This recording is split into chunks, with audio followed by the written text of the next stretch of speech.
Hello students, welcome back. आज हम electricity continue कर रहे हैं। लास्ट क्लास में हमने पढ़ा था पोटेंशियल डिफरेंस। हमने लास्ट क्लास में पोटेंशियल एंड पोटेंशियल डिफरेंस दोनों चीज़ें पढ़ी थी। आज हम पोटेंशियल डिफरेंस पर कुछ न्यूमेरिकल प्रॉब्लम करेंगे और उसके आगे की चीज़ देखेंगे। देखिए, सबसे पहले हम पोटेंशियल डिफरेंस की बात कर रहे हैं। पोटेंशियल डिफरेंस में हमने क्या पढ़ा था, आपको मालूम होगा। Amount of work done in bringing a unit positive charge from one point to another is called as potential difference between those two points. आप यूनिट पॉजिटिव चार्ज को एक पॉइंट से दूसरे पॉइंट तक लाते हैं। दोनों पॉइंट्स के बीच में जो दोनों पॉइंट के बीच में पोटेंशियल डिफरेंस जो है यूनिट पॉजिटिव चार्ज को लाने में वर्क डन के इक्वल होता है। ये हमने पढ़ा है। अब उसको अप्लाई कैसे करना है, देखिए। हम एक क्वेश्चन यहाँ पे ले रहे हैं, how much work is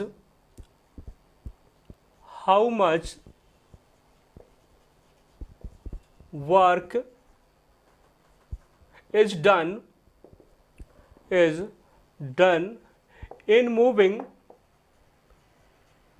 in moving a charge of 3 coulomb across 2 points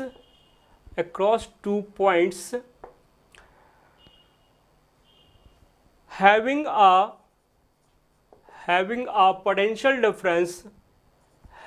a potential difference of 15 volt. This is the question. How much work is done in moving a charge of 3 coulomb across 2 points having a potential difference of 15 volt? तो हमने last class में पढ़ा था कि potential difference VA minus VB, potential difference VA minus VB equal to होता है WB/A divide by Q। ये पढ़ा हमने पोटेंशियल डिफरेंस। तो यहाँ देखा जाए कि VA माइनस VB क्या है, पोटेंशियल डिफरेंस है जो कि 15 वोल्ट दिया हुआ है दो पॉइंट्स के बीच का। तो इसके प्लेस पे हम लिख देंगे 15 वोल्ट। WBA ये वर्क डन है, वर्क डन ही पूछा है कितना होगा, तो वर्क हमको फाइंड करना है। Q कितना है, Q इज 3 कूलम। Q जो है 3 कूलम है, यहाँ हम रख देंगे 3 कूलम। अब क्रॉस मल्टीप्लाई कर देंगे तो W मिल जाएगा 15 वोल्ट इंटू 3 कूलम। तो 15 इंटू 3 45 वोल्ट यानी होता है जूल पर कूलम। लास्ट क्लास में डिस्कस किया था, वोल्ट यानी जूल पर कूलम इंटू ये भी कूलम है, कूलम कैंसिल होकर के हो जाएगा 45 joule. This is the work done. This is the answer. A very simple question about potential difference. Next question की बात करें हमने दी, calculate the amount of work done. Calculate the amount of work done. Calculate the amount of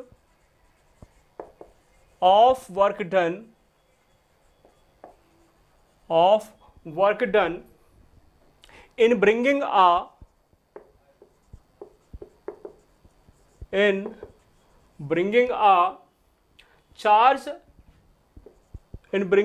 point charge of 8 microcoulomb from a point A to B, from a point A to another point B, आपको given है कि point A का potential है 2 volt और point B का potential है 4 volt. ये given है। यस, तो हमको यहाँ पर अमाउंट ऑफ वर्क डन की बात कर रहे हैं हम। Amount of work done in bringing a point charge of 8 microcoulomb from point A to another point B। Point A का पोटेंशियल लिखा हुआ है 2 वोल्ट, पॉइंट बी का पोटेंशियल दिया है 4 वोल्ट। वर्क डन निकालना है। अगेन हमने पढ़ा इसका क्या होता है इसमें सॉल्व करने के लिए, V A minus V B, V A minus V B equal to W B to A divide by Q. अब क्यू कितना दिया हुआ है, क्यू गिवन है 8 microcoulomb, Q is given 8 microcoulomb, charge की वैल्यू है 8 माइक्रोकूलम। जिस चार्ज को लाना एक पॉइंट से दूसरे पॉइंट तक, वो चार्ज हमको दिया हुआ है 8 माइक्रोकूलम, और पोटेंशियल पॉइंट ए का 2 वोल्ट है, पॉइंट बी का 4 वोल्ट है, ये हमने पढ़ा हुआ है। अब हमसे कहा गया है कि आपको लाना है पॉइंट ए से पॉइंट बी तक लाना है, पॉइंट ए से पॉइंट बी तक लाना है। यहाँ पे क्या लिखा है, बी से ए तक लाना है, ठीक है। तो हम इसको यदि रेसिप्रोकेट करें तो क्या बन जाएगा, ये बन जाएगा V B minus V A equal to W A to B. मैंने इसी फॉर्मूले को थोड़ा सा चेंज कर लिया है। क्या चेंज कर लिया, पॉइंट्स को इंटरचेंज कर दिया आपस में, ए को बी कर दिया है, बी को ए कर दिया है, तो ये हो जाएगा V B minus V equal to W A to B by Q. Yes, V B कितना है, वी बी दिया है 4 वोल्ट माइनस वी ए कितना है 2 volt, 4 minus 2 volt. W A to B क्या है वो हमको फाइंड करना है, ए से बी तक लाने में वर्क डन निकालना है हमको, डब्ल्यू ए टू बी हमें फाइंड करना है। यस, और क्यू चार्ज कितना है, चार्ज क्यू जो है 8 माइक्रोकूलम है, 8 माइक्रोकूलम। यस, माइक्रो को ऐसे लिखते हैं 8 माइक्रोकूलम। अच्छा, 4 माइनस 2 यानी 2 volt into 8 microcoulomb equal to W A to B, ऐसा हो जाएगा। माइक्रो मतलब क्या होता है, 10 टू द पावर माइनस 6, तो 2 वोल्ट इंटू 8 माइक्रो मतलब 10 टू द पावर माइनस 6, और कूलम, कूलम यानी कूलम ही रहेगा ये। हाँ, हम वोल्ट को चेंज कर सकते हैं जूल पर कूलम में, जूल पर कूलम, इस वोल्ट को हमने चेंज कर दिया जूल पर कूलम में, equal to W A to B, W A to B. Yes, अब देखिए कूलम कूलम कैंसिल हो जाएगा, 2 into 8 16 into 10 to the power minus 6 joule equal to W A to B, ये वर्क डन हो जाएगा। So work done है 16 into 10 to the power minus 6 joule. This is the answer, this is the answer. Yes, तो ये थे potential difference पर based कुछ question. अब हम इसके बाद जो नेक्स्ट पढ़ना चाहते हैं that is resistance, and before resistance we will go to Ohm's law. What is Ohm's law, हम जानना चाहते हैं कि ओम्स लॉ क्या होता है। यस,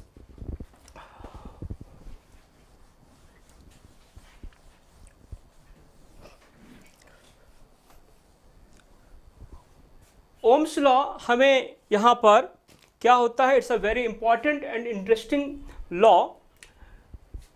ओम्स लॉ की हम बात कर रहे हैं। ओम्स लॉ हमने पढ़ा था, जैसे दो हमारे पास कंटेनर हैं, दो टैंक हैं, सपोज कर लो वाटर के, ये दो टैंक हैं इस तरह से, इनको हमने कनेक्ट किया हुआ है, इनको हमने कनेक्ट किया हुआ है एक पाइप से। अब इसमें वाटर फिल्ड है यहाँ तक और इससे वाटर फिल्ड है यहाँ तक, तो दोनों में देखा जाए तो वाटर लेवल का डिफरेंस कितना है, वाटर लेवल्स का डिफरेंस है, this is the difference h, h मतलब height, h is the difference. तो यहाँ से वाटर फ्लो होगा, यहाँ लेवल हाई है, यहाँ लेवल लो है वाटर का, water will flow due to pressure difference, water will flow.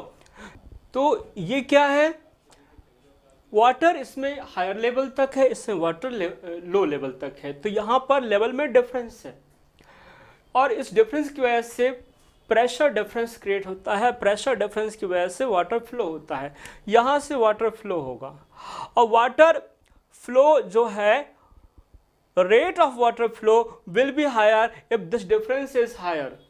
ये डिफरेंस जितना ज़्यादा है, rate of flow of water उतना ही ज़्यादा होगा। तो हमको बताना है higher the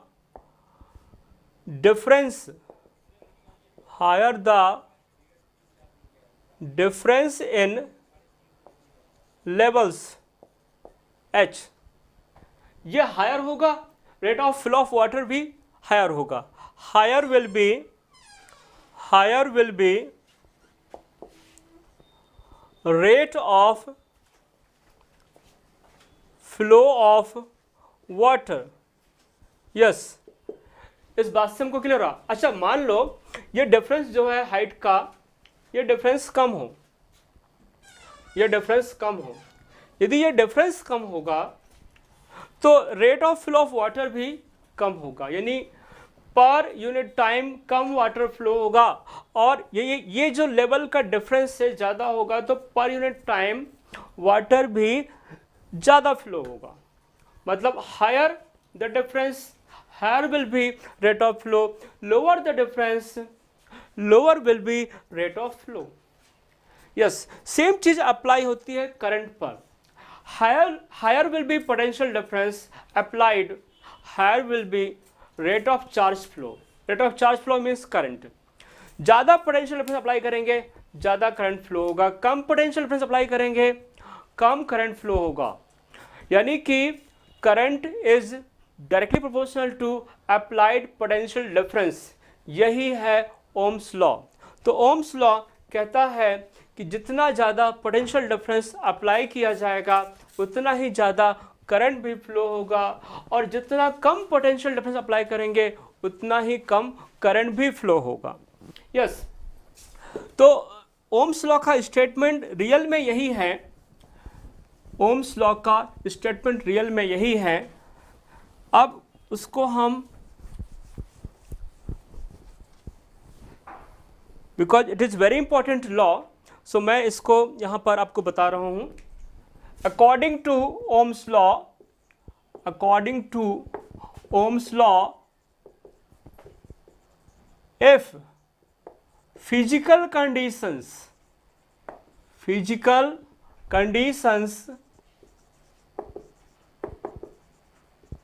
of a conductor like length, area of cross section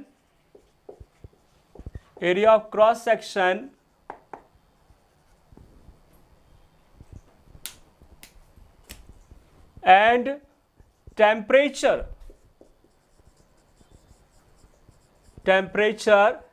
etc. remain constant. Yes, conductor की बात हो रही है. कंडक्टर कैसा है? कंडक्टर की फिजिकल कंडीशंस कांस्टेंट रहें, यानी कि लेंथ है, area of cross section of conductor है, टेम्परेचर एक्सेट्रा, ये सब कांस्टेंट रहे तो क्या होगा?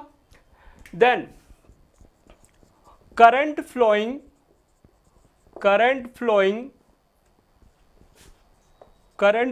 Through the conductor is directly proportional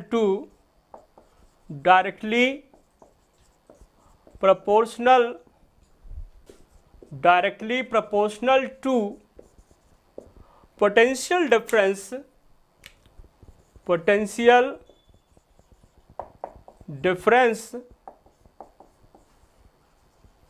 applied across the conductor.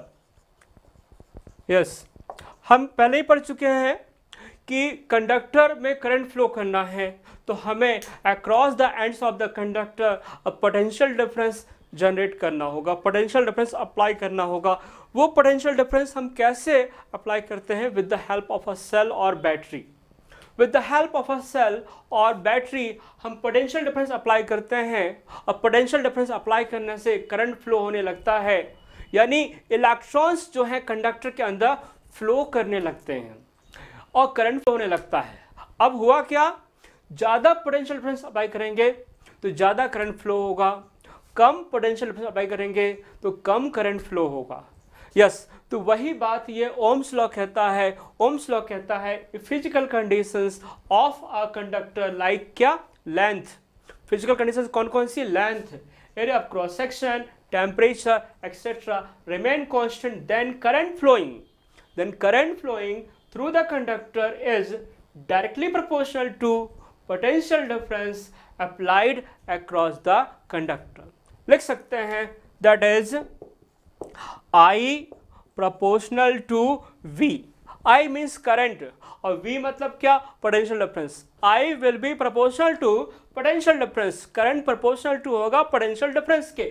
potential difference ज़्यादा, current ज़्यादा, potential difference come, current come. This is Ohm's law। अच्छा, हम बाय डायग्राम समझेंगे। ये कंडक्टर सपोज कर लो, ये कंडक्टर है, ये कंडक्टर है ऐसा, दिस इज अ कंडक्टर। अब मैं इसके अक्रॉस एक सेल या बैटरी अप्लाई कर देता हूं। ये सेल या बैटरी लगा दी। ये सेल का पॉजिटिव टर्मिनल है, ये सेल का नेगेटिव टर्मिनल है। यहाँ पे मैंने की लगा दिया, ये की है, यस की। जैसे की क्लोज करता हूँ पोटेंशियल डिफरेंस अप्लाई हो जाएगा, करंट फ्लो होना स्टार्ट हो। करंट कैसे फ्लो होगा, current will flow like this, current will flow like this, current will flow like this. Current ऐसे फ्लो होगा। करंट फ्लो होता है from positive to negative terminal of the cell. Yes तो potential difference apply किया है V, current flow हो रहा है I। करंट क्यों फ्लो हो रहा है, इलेक्ट्रॉन्स की वजह से फ्लो हो रहा है। इलेक्ट्रॉन्स यहाँ पे कंडक्टर्स के अंदर जो फ्री इलेक्ट्रॉन्स हैं वो क्या करेंगे, वो मूव करेंगे। कैसे मूव करेंगे, वो करंट फ्लो की अपोजिट डायरेक्शन में मूव करेंगे। कौन मूव कर रहे हैं, ये इलेक्ट्रॉन्स हैं। ये इलेक्ट्रॉन्स मूव करेंगे, ये इलेक्ट्रॉन्स मूव करेंगे इस बैटरी के, इस सेल के नेगेटिव से रिपेल होकर दूर की ओर मूव करेंगे। तो इलेक्ट्रॉन्स ऐसे मूव करेंगे, करंट फ्लो होगा अपोजिट डायरेक्शन में। कितना करंट फ्लो हो रहा है, I। पोटेंशियल डिफरेंस कितना अप्लाई किया है, V, and I will be proportional to V। I will be proportional to V, यानी current proportional to potential difference, current proportional to potential difference. Yes अब हम इसी को लिख सकते हैं, और I प्रोपोर्शनल टू V कहें या V प्रोपोर्शनल टू I कहें, बात एक ही है। I proportional to V proportional to I, बात एक ही है। प्रोपोर्शनल साइन हटाते हैं हम, प्रोपोर्शनल साइन हटाते हैं हम, तो हमको मिलता है एक कांस्टेंट R। हमें मिलेगा कांस्टेंट R। तो V equal to R I, या कह सकते हैं V equal to I R. This is Ohm's law, this is Ohm's law. इसी को हम ओम्स लॉ कहते हैं कि V equal to I R, where R is a constant, R is a constant. यहाँ पे जो R है वो एक कांस्टेंट है, R एक कांस्टेंट है। It is called resistance of the conductor. It is called resistance of the conductor. It is called resistance of the conductor. R यहाँ पे एक कांस्टेंट आया है and it is resistance of the conductor. इसको हम resistance of the conductor कहते हैं। So this is Ohm's law. Ohm's law ने क्या बोला, once more have a revision of it. Ohm's law ने बोला a physical conditions of a conductor remain constant. Physical condition change नहीं हो रही कंडक्टर की, ना तो लेंथ चेंज हो रहा है, ना क्रॉस सेक्शन एरिया चेंज हो रहा है कंडक्टर का, ना टेम्परेचर चेंज हो रहा है। तो क्या होगा, जो करंट फ्लो होगी कंडक्टर से, that will be proportional to applied potential difference across the ends of the conductor. यानी I प्रोपोर्शनल टू V या V प्रोपोर्शनल टू I या V equal to I R. This is called Ohm's law. R क्या है यहाँ पे, constant है, called resistance of conductor. Okay, next thing क्या है इसमें, जैसे समझे हम V equal to I R. अब हम यहाँ पे एक ग्राफ प्लॉट करने की बात कर रहे हैं। हम प्लॉट करेंगे ग्राफ कैसा, V और I के बीच में ग्राफ प्लॉट करेंगे। मतलब for different values of V, I की वैल्यूज क्या होंगी, ग्राफ प्लॉट करेंगे और देखेंगे वो ग्राफ कैसा आता है।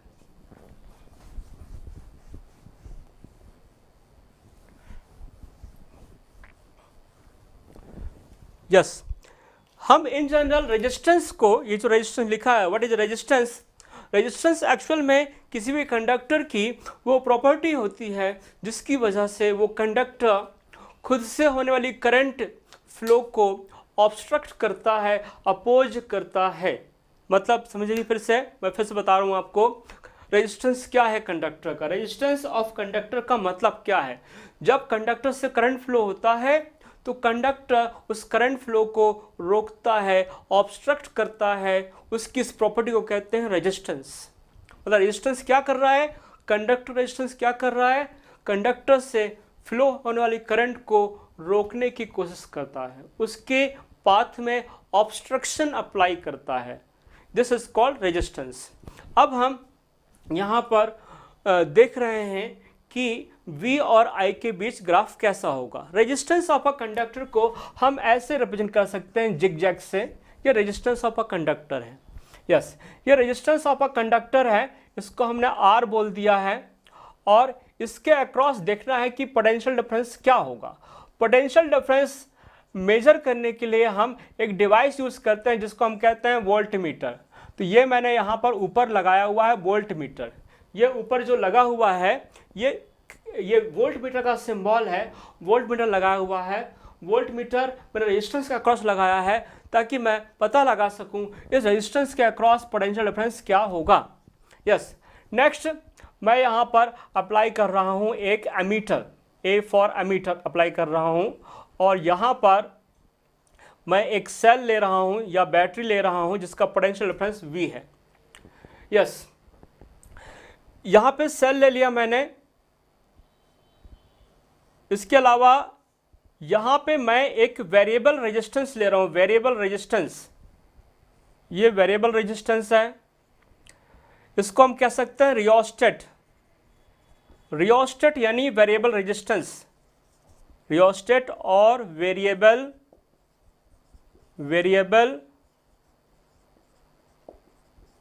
रेजिस्टेंस, ये रियोस्टेट है। ये करता क्या है, ये सर्किट में रेजिस्टेंस को इंक्रीज करता है या डिक्रीज करता है, जिसकी वजह से सर्किट में फ्लो होने वाला करंट जो है वो चेंज होता है।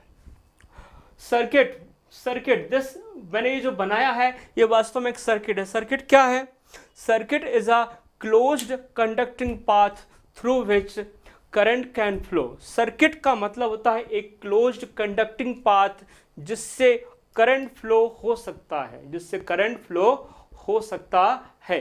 तो circuit is a closed conducting path, circuit एक क्लोज्ड कंडक्टिंग पाथ है जिससे करंट फ्लो हो सकता है। मैंने ये सर्किट बनाया है। इस सर्किट में R रेजिस्टेंस है कंडक्टर का, कोई भी कंडक्टर हो सकता है, बल्ब हो सकता है, यहाँ पे फैन हो सकता है, यहाँ पर हीटर हो सकता है, यहाँ पर कुछ भी हो सकता है।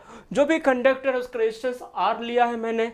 R के अक्रॉस मैंने यहाँ पे वोल्ट मीटर अप्लाई किया है। वोल्ट मीटर क्या करता है काम, वोल्ट मीटर का काम है to measure the potential difference.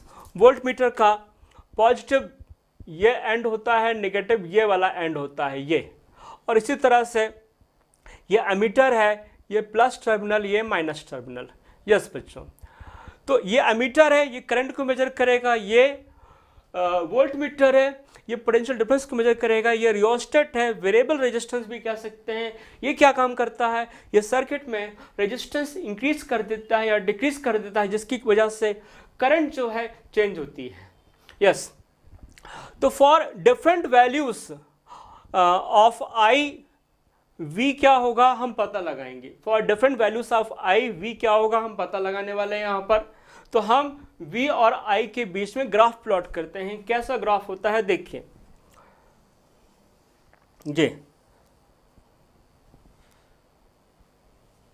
ये ओरिजिन है, इधर हम ले रहे हैं करंट I, इधर हम ले रहे हैं करंट I। करंट I की वैल्यूज हम इधर लिखेंगे, इधर हम लेंगे potential difference V, potential difference V, potential difference V, ये पोटेंशियल डिफरेंस V हमने इधर लिया है, करंट I हमने इधर लिया हुआ है। इनके बीच ग्राफ प्लॉट करेंगे तो ग्राफ हमको मिलेगा एक ऐसा स्ट्रेट लाइन मिलेगा ग्राफ। और ये स्ट्रेट लाइन ग्राफ क्या बताता है? ये स्ट्रेट लाइन ग्राफ बताता है कि v is proportional to i, कि जो v है वो i के प्रोपोर्शनल है, जो v है वो i के प्रोपोर्शनल है, ऐसा इस ग्राफ से हमें पता चलता है। यस, ये जो ग्राफ है ये जो ग्राफ है स्ट्रेट लाइन ग्राफ है, इसका कुछ एंगल बन रहा है यहाँ पे थीटा, और इस एंगल से हम पता लगा सकते हैं इस ग्राफ का स्लोप क्या है। स्लोप ऑफ ग्राफ को हम लिखेंगे इक्वल टू tan थीटा। यहाँ पर एक पॉइंट ले लीजिए, इस पॉइंट के करस्पॉन्डिंग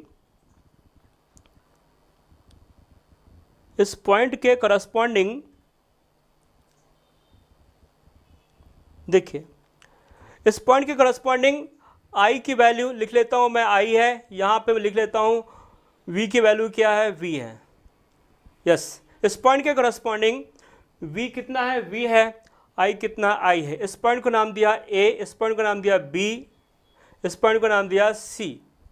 यस, तो tan थीटा कितना मिलेगा स्लोप ऑफ द ग्राफ? देखिए, tan थीटा मीन्स परपेंडिकुलर कितना, ab, और बेस कितना, बेस है OB। AB मतलब V और OB मतलब I, V by I equal to क्या, यहाँ से देखिए V by I equal to क्या मिलेगा, R। इधर से देखिए, इस रिलेशन से देखिए, ओम्स लॉ से हमने क्या फाइंड किया था, V बाय I बेस करके यहाँ से हमको मिलेगा R। तो V by I equal to हो जाएगा R, मतलब resistance of conductor. Yes, so graph जब प्लॉट करते हैं हम, तो हमें ऐसा एक apparatus बनाना होता है। ऐसा apparatus हमको ओम्स लॉ को वेरीफाई करने में हेल्प करता है। Once more I would like to repeat it, this is the resistance of conductor, इसके अक्रॉस पोटेंशियल डिफरेंस निकालना है V। हमने वोल्ट मीटर अप्लाई किया उसके लिए। यहाँ पे एक एमीटर है, एमीटर क्या करता है, सर्किट में जो रेजिस्टेंस, सर्किट में जो करंट फ्लो होता है उसको मेजर करता है एमीटर। दिस इज एमीटर, मैं लिख देता हूं यहां पर, दिस इज एमीटर, ये एमीटर है। करंट I फ्लो हो रहा है, इसको मेजर करेगा। करंट I फ्लो होने से यहाँ पोटेंशियल डिफरेंस कितना है, वोल्ट मीटर मेजर करेगा। तो I और V की डिफरेंट वैल्यूज ले करके हम ग्राफ बनाएंगे। ग्राफ मिलेगा स्ट्रेट लाइन जिसमें कोई स्लोप होगा। स्लोप कितना आएगा, tan theta equal to AB by OB। AB कितना है, V के इक्वल है, OB कितना है, I के इक्वल है, V by I equal to R होगा, रेजिस्टेंस ऑफ कंडक्टर कहलाएगा। यानी स्लोप से हमको पता चलता है रेजिस्टेंस ऑफ कंडक्टर। यस, तो this is the circuit for verification of Ohm's law. All right, now coming to the next thing, what is resistance? Resistance की बात हो रही है, रेजिस्टेंस ऑफ कंडक्टर की बात हो रही है। रेजिस्टेंस क्या होता है, इस पर थोड़ा बात करेंगे।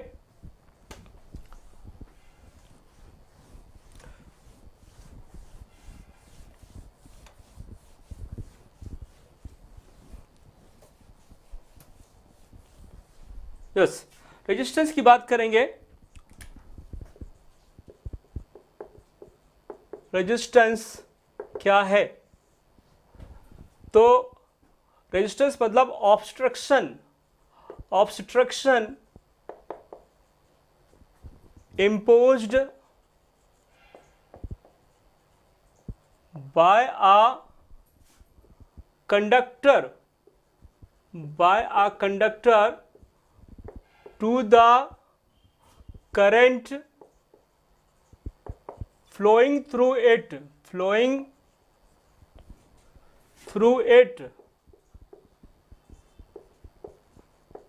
is called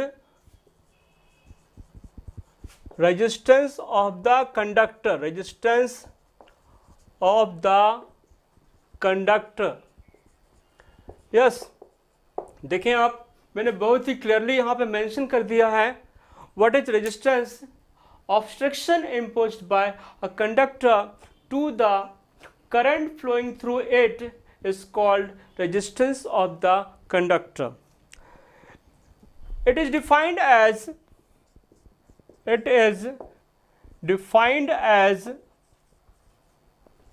ratio of potential difference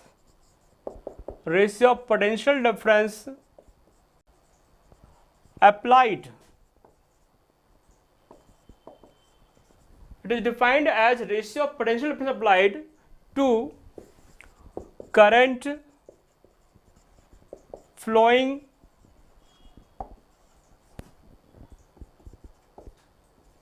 through conductor. Yes तो यह है रेजिस्टेंस की बात. It is defined as ratio of potential difference applied to current flowing through conductor.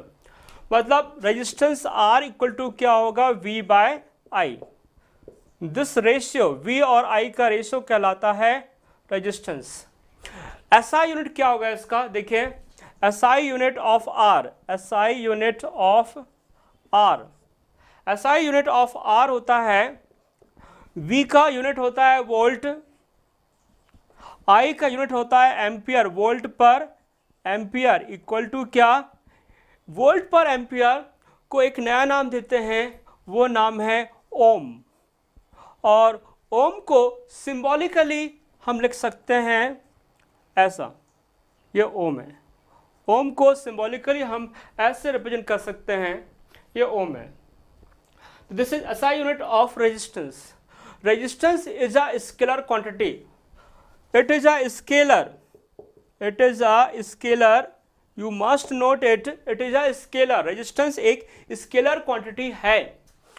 मतलब क्या हुआ, इस कंडक्टर में सपोज करो एक कंडक्टर है, इसमें करंट चाहे ऐसे फ्लो हो, रेजिस्टेंस अप्लाई होगा, और चाहे करंट ऐसे फ्लो हो, रेजिस्टेंस सेम अप्लाई होगा. तो करंट किस डायरेक्शन में फ्लो हो रही है, इस बात से रेजिस्टेंस को मतलब नहीं है. रेजिस्टेंस इज अ स्केलर, उसको डायरेक्शन से कोई मतलब नहीं है. डायरेक्शन चाहे करंट ऐसे फ्लो हो और चाहे करंट ऐसे फ्लो हो, इसका जो रेजिस्टेंस है इस कंडक्टर का, वो तो करंट को ऑब्स्ट्रक्ट करेगा ही करेगा. ऐसा नहीं है कि करंट ऐसी आई तो रेजिस्टेंस अपोज कर रहा है, और करंट ऐसी आई तो अब सोच रही है करंट रेजिस्टेंस मुझे अपोज नहीं करेगा, ऑब्स्ट्रक्ट नहीं करेगा. ऐसा नहीं होगा. यस तो करंट चाहे ऐसे फ्लो हो चाहे ऐसे फ्लो हो, रेजिस्टेंस दोनों केस में करंट को अपोज करेगा, ऑब्स्ट्रक्ट करेगा. और इसलिए हम कहते हैं रेजिस्टेंस इज अ स्केलर. ऐसा यूनिट देख चुके हैं, क्या है, ओम है, वोल्ट पर एम्पियर यानी ओम. अब हम इसको 1 ओम रेजिस्टेंस क्या होता है यहाँ पर डिफाइन कर सकते हैं. How to define 1 ohm resistance. Suppose कर लो let V equal to 1 volt है, और V equal to 1 volt apply करने से करंट I फ्लो हो रहा है 1 एम्पियर. करंट I फ्लो हो रहा है 1 ampere. V equal to 1 volt apply करने से लेट करंट फ्लो हो रहा है 1 एम्पियर. देन रेजिस्टेंस क्या होगा, देन R इक्वल टू क्या हो जाएगा, V बाय आई से V के प्लेस हम रख देंगे 1 वोल्ट और I के प्लेस रख देंगे 1 एम्पियर. 1 वोल्ट पर 1 वोल्ट बाय 1 एम्पियर कितना हो जाएगा, ये हो जाएगा 1 ओम. 1 ओम. इसका मतलब यह हुआ, जब किसी कंडक्टर में 1 वोल्ट का पोटेंशियल डिफरेंस अप्लाई करते हैं और ऐसा करने से करंट फ्लो होता है 1 एम्पियर, तो उस कंडक्टर का रेजिस्टेंस इक्वल टू होता है 1 ओम. यानी फिर से समझे इस बात को, जब किसी कंडक्टर में पोटेंशियल डिफरेंस अप्लाई किया 1 वोल्ट और ऐसा करने से करंट कितना फ्लो हो रहा है 1 एम्पियर, तो कंडक्टर का रेजिस्टेंस क्या होता है, 1 ओम होता है. क्या बोलेंगे, resistance of a conductor is said to be 1 ohm if on applying 1 volt potential difference current flowing through it is 1 ampere. once more मैं फिर से एक बार बोलूँगा, डेफिनेशन कैसे लिखनी है आपको इसकी. Resistance of a conductor is said to be 1 ohm if on applying a potential difference of 1 volt current flowing through it is 1 ampere. मतलब 1 वोल्ट पोटेंशियल डिफरेंस अप्लाई करने से करंट फ्लो हो रहा है 1 एम्पियर, तो रेजिस्टेंस ऑफ द कंडक्टर होगा 1 ohm. This is resistance. Okay, अब सवाल इस बात का उठता है किसी भी कंडक्टर का जो रेजिस्टेंस है वो कौन कौन से फैक्टर्स पे डिपेंड करता है। Upon which factors resistance of a conductor depends. कौन से फैक्टर्स पे किसी कंडक्टर का रेजिस्टेंस डिपेंड करता है। तो हम देखते हैं इस बात को, resistance of a conductor depends upon which factors. Resistance of a conductor depends upon which factors?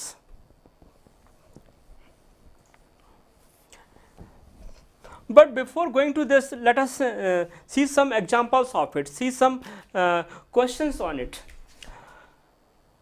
Let us do a question. How much current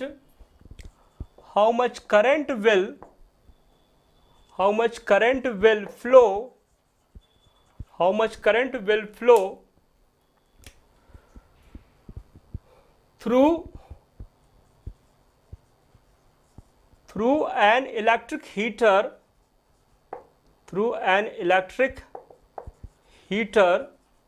how much current will flow through an electric heater when 220 volt potential difference is applied and resistance of heater coil and resistance of heater coil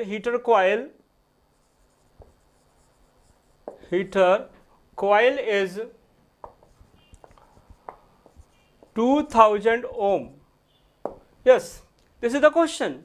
question देखिए आप, question क्या कहता है, how much current will flow through an electric heater when 220 volt potential difference is applied and resistance of heater coil is 2000 Om.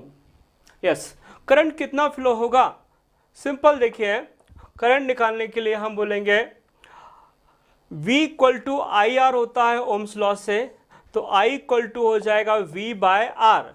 V मतलब potential difference जो apply किया है, how much potential difference has been applied in the question, बोला है 220 volt, तो हम यहाँ लिखेंगे 220 वोल्ट। अच्छा, रेजिस्टेंस कितना है, रेजिस्टेंस इज 2000 ओम, 2000 ओम ये रेजिस्टेंस है, 2000 ohm is the resistance of the conductor. इसको सॉल्व करेंगे तो हमें मिलेगा 2 से डिवाइड करके 110 और यहाँ बचेगा 1000 यानी कि 11 बाय 100 ओम, सॉरी वोल्ट पर ओम, हाउ मच एम्पियर हो जाएगा, 11 by 100 means 0.11 ampere current will flow, 0.11 ampere current will flow through the heater coil.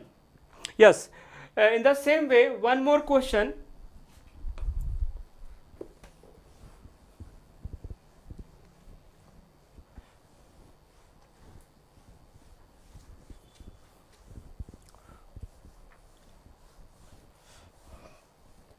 Next question, the potential difference between the terminals of an electric heater, the potential difference between the terminals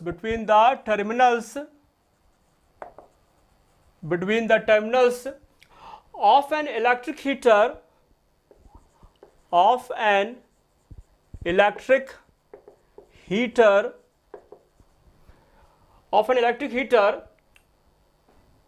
is 100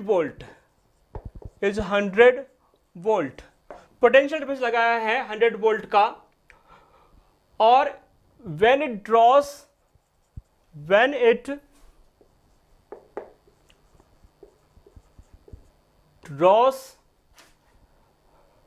a current of 4 ampere, current draw करता है कितनी, 4 ampere from a source. Yes, अब बोला है उसके बाद next चीज जो बात कर रहा है वह है what current will the heater draw, what current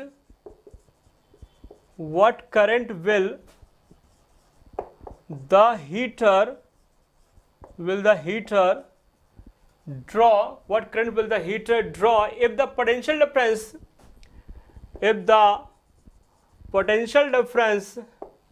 is increased to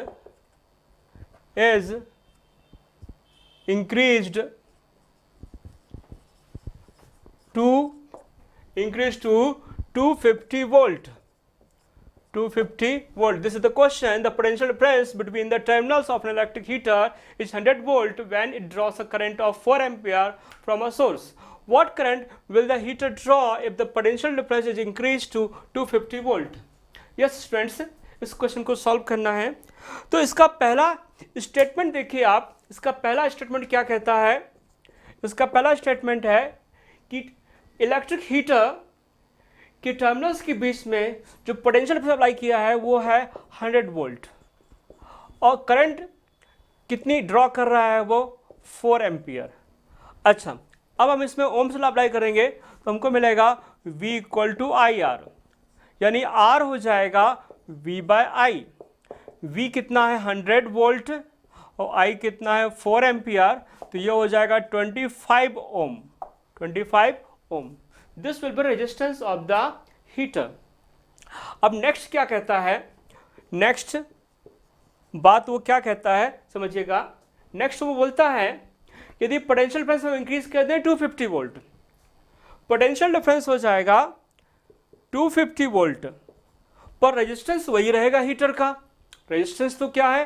conductor की बात है, उसके अंदर जो कंडक्टिंग कॉइल वगैरह है उसका रेजिस्टेंस वही रहेगा। रेजिस्टेंस अब भी क्या रहेगा? 25 ओम रहेगा। अब कितनी करंट ड्रॉ करेगा? अब नेक्स्ट केस में जो करंट ड्रॉ करेगा, करंट फाइंड करना है I = V/R। V कितना?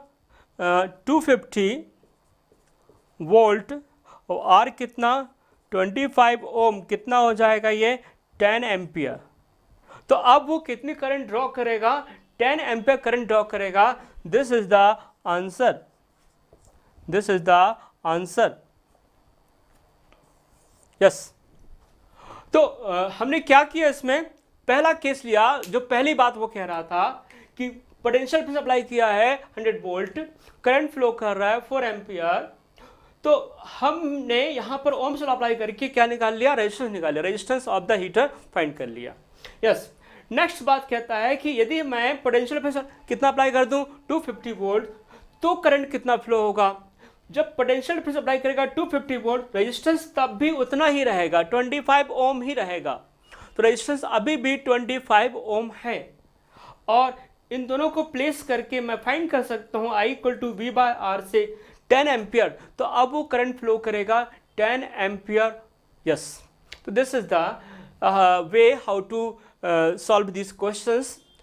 ओके स्टूडेंट्स, इसके बाद हम नेक्स्ट क्लास में डिस्कस करेंगे बहुत सारी चीज़ें। Thank you.